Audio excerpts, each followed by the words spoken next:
Muzika hindu niwa panin gule dai kai aphat sa anei pive ahung khang derin ahung pa tha in aga cheng si ka him choi pom thei tau ve turin na anga ka him choi khomui thol hun le an tha ka so chang le bim ho mai cham a ka hin to hom u hi nagam thing adin phat thei nei bo pi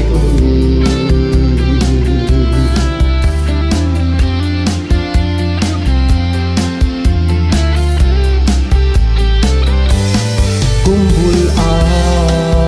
pat na ka hin boy pi ho ni le tha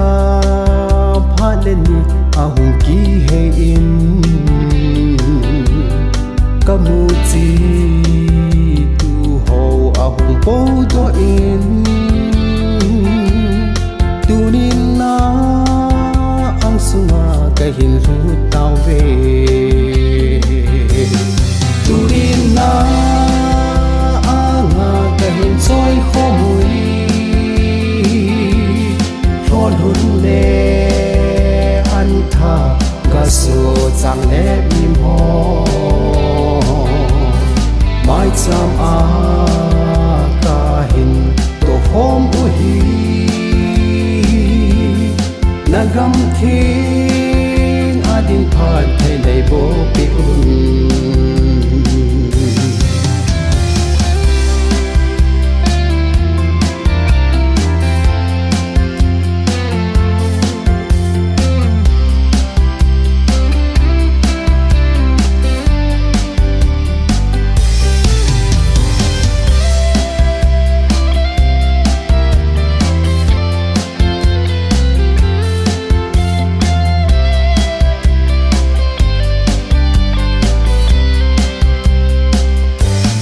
dunia to sun ka kalop thei nau hi dam na ha na tha le sung le pi zalun muzi nam kim phat the na bo zalin na phat thei bu ka ho ka hin choi khomui turin na anga ka hin choi khomui thol hun le an tha ka so chang le bim ho mai cham a ka hin to hom u hi nagam thing adin phat thei nei bo pi nei phat thei bo nào mu chi ho hi pakai na